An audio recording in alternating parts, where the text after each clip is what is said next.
How has shame impacted your leadership journey? The topic of shame is really complex.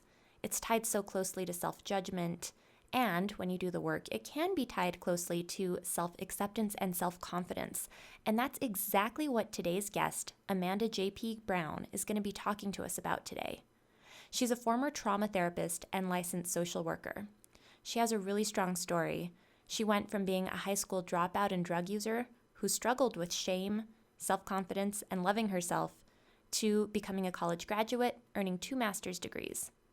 Her journey led her to write You're Brave Enough, 8 Daily Practices to Be Your Own Hero. Today, she guides women through their shame so they can stand confidently in their power. But male or female, this is a very complex conversation that I recommend everybody does listen to with an open heart, with the goal of gaining more self-acceptance and self-confidence. Welcome to the Leadership Coaching Group's podcast. I'm your host, Liz Howard, an entrepreneur, author, and executive leadership coach. This is where I introduce you to the top experts that discuss the burning topics that leaders at all levels need to know about. My goal is to help you become a leader that you are confident others will want to follow. So, subscribe to the show, listen in weekly, and watch your confidence as a leader grow. Hi, Amanda. Welcome to the podcast. Thanks, Liz, for having me. I'm super excited to be here. Just thinking about what you specialize in with addressing shame and self-judgment and self-acceptance. I mean, these are big deal concepts. So let's talk a little bit about you before we dive into this, because again, big topic. Mm-hmm. So why is this something that you are an expert in and that you decided to dedicate time to? Yeah, absolutely. Well, part of it, I feel I'm an expert in because I've lived it. I have been through my own shame story of having a history with drug abuse that I had tried to hide for a really long time and didn't talk about it, and then spent years trying to cover it up and really prove that I was worthy, and finally sitting down with my story that I was able to really dive into it. And I didn't realize when I started my journey, I would really enjoy talking about this and teaching about this and helping other women through this. But I've found it so powerful because it's a story many of us struggle with, about something that has happened in our past or a decision we made. And there's a lot of self-judgment that goes on. So I wrote a book. I talk about my process and really how to step into that self-acceptance by fully loving and accepting who you are and the journey that has brought you to where you're at the present moment. Okay, so I love all of this. Let's talk about why it's problematic if you are kind of hiding under this dark cloud of shame and self-judgment. What happens when that's sort of where you're at? Yeah, well, when you're there, you're second guessing yourself, you're judging yourself, you're a lot of times putting yourselves in situations that aren't very good for you. So you might be getting in toxic relationships, taking jobs that aren't really bringing out your strengths, and you're overworking. It could lead to burnout, stress, because you're working so hard so people don't know who you are, or to prove that you're not who you believe, that understory. It also impacts your relationships. Like if you're really judging and not loving yourself fully, you might be modeling for the people that you're in a relationship with how to treat you, which may not be how you want to be treated in a relationship. So there's multiple layers that this can impact, from your personal life to your professional life, your ability to set boundaries with people, because if you're not feeling like you can set boundaries or speak up for what you need because you feel there's like this story that you're not worth it, then you're not going to be able to share that with other people. So can we talk about what it was like to acknowledge that something from your past was actually a trauma? Because I think that it's so easy to justify that's just how things were, that's just that person, or that's just that, we rationalize and normalize things, and the people around, again, talking about community, sometimes they'll do that too. So what's it like to actually call the thing by the proper name? Scary. first because you want, especially if you don't think your trauma is as big as somebody else's, right? That's another layer of judgment and comparison, but it can be really scary to say this happened to me, and because this happened to me, I've made all these choices in my life based upon this. And that is scary and really powerful and very liberating, because then you get to choose. You get to choose to move in a different direction. But you have to work through those layers of judgment, those layers of, kind of disregarding it or discounting it, right? Like you talked about, like, oh, that's just the way it was. But really kind of sitting in that emotion of how we felt, which is so uncomfortable. Like it's a place of vulnerability that we have to be in, to be able to sit with the emotion, to say, this happened to me and it really sucked and I didn't feel good and I didn't like it and it really impacted my life. So we have to be willing to sit in all those emotions. And so that's part of why it's scary.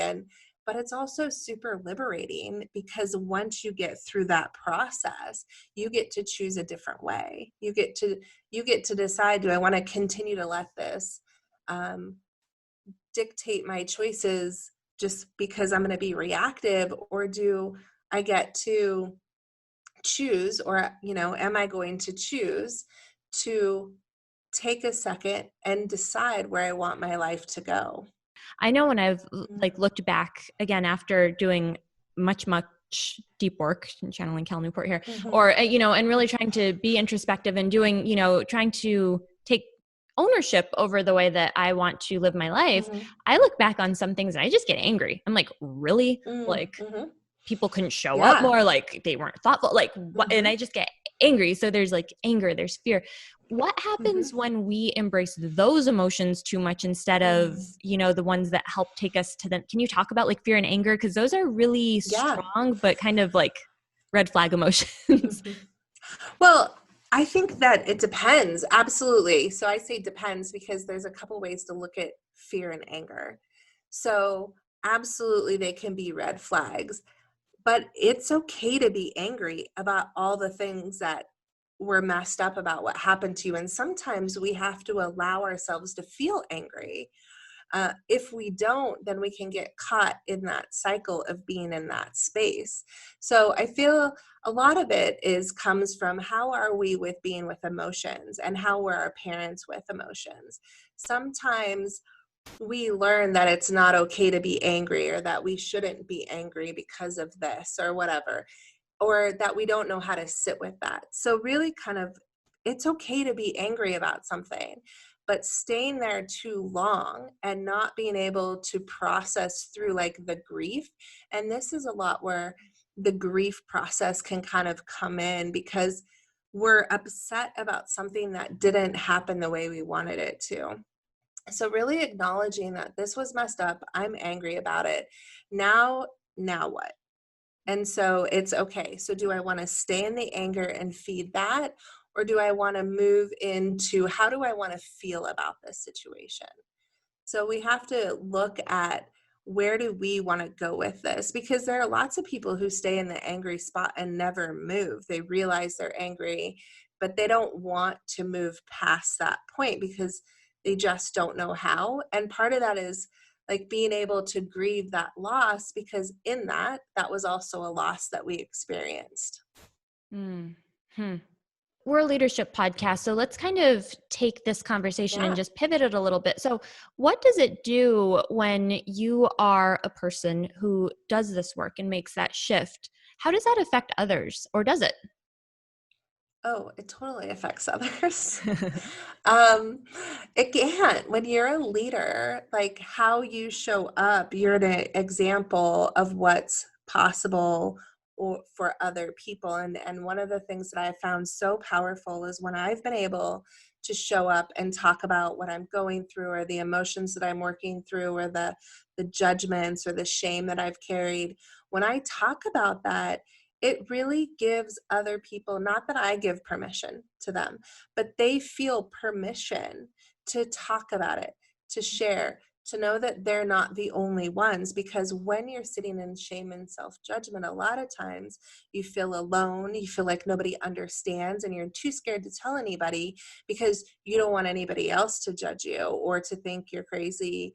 And all the stories that we come up with of why we can't share with other people. But when we hear leaders talk, we're like, oh, I'm not the only one. And it really is freeing, because you're like, maybe I can talk about this, even if it's to write it in the margins of the book, right? Like, that's one of the things that I started with doing, is reading Brene Brown's, one of her books. I was, The Gifts of Imperfection. I was writing in the margins and releasing little bits of my story, because that's what felt safe at the time. But because she was writing and she was sharing as a leader in this arena, it really was powerful, because it gave me permission to write this down and not be so scared to do that. So I think that's one of the huge things as a leader, when we start doing our work and really openly sharing it with others, it allows others to see that they're not alone. Absolutely. I know there was a statistic that I read a while back, and I can't give the proper credit to it because I just simply don't remember. But they said something about the number one way that leaders can gain the trust of others is to ask for help. And Mm-hmm. when you think about Yeah. that kind of shift in mindset, there are so many times that people think leaders have to be the big boss and they have to know it all and they have to, but Mm-hmm. actually showing vulnerability, showing, curiosity, questioning, understanding that they do need to interact with other people, that, there's so much in just being a real person that I think Mm-hmm. that somehow, I don't know, I think sometimes people get wrapped around an image instead of just like grounding in the fact that, Mm-hmm. speaking about gifts of imperfection, that Mm-hmm. there's a lot of stuff that makes us us, but that's okay. So you have this fabulous book about the 8 daily practices to be your own hero. Can you just talk about like Mm-hmm. one or two of those that you would like our listeners to Yeah. have a taste Yeah. of? Yeah, I talked a little bit about a couple of them, but really the hero practices are the process of showing up for yourself. And one of the big things is exploration, which is all about being able to go to the places that you haven't wanted to go. So all the places we've been avoiding, the work we've been not willing to do, like as a leader, if we're really stepping into our power and really trying to show up as a leader in the field that we're in, that really being able to look at all the pieces of who we are and all the judgments is so powerful. So the exploration process of the work that I do is like paramount. And I think one of the other practices, because I could go into them all, is that really being able to be honest, that honesty, and really kind of getting honest with yourself, honest with your story, honest with your community, really being able to even see where you've been dishonest with yourself or out of alignment with your own integrity is really powerful. So there's the processes kind of work together. We talked about empathy, there was the ownership, and really open-heartedness is one of them as well, like really being able to find compassion, because that kindness of ourselves, doing this work can be really challenging. So being able to have an open heart and staying in that loving space for ourselves and show up in a real authentic way is a lot about what the work is like. That's amazing. Amanda, if you had just one piece of advice to offer to a brand new leader, what would it be? Do your work and love yourself through the process. Like, you don't need to be scared to look at yourself and to be open to sharing that with other people. But just do your work for you, and that will help you be a better leader. If people want to know more about you, your book, where can they go?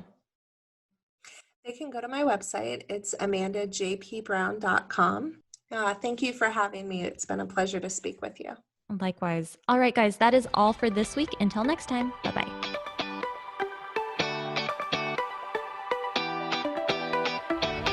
Hey, guys. If you're getting anything out of this show, please head on over to iTunes and leave us a review. I read every single one, and honestly, your feedback is single-handedly what keeps this show going. So go to iTunes and let us know you're listening. Thank you so much for being a part of our community.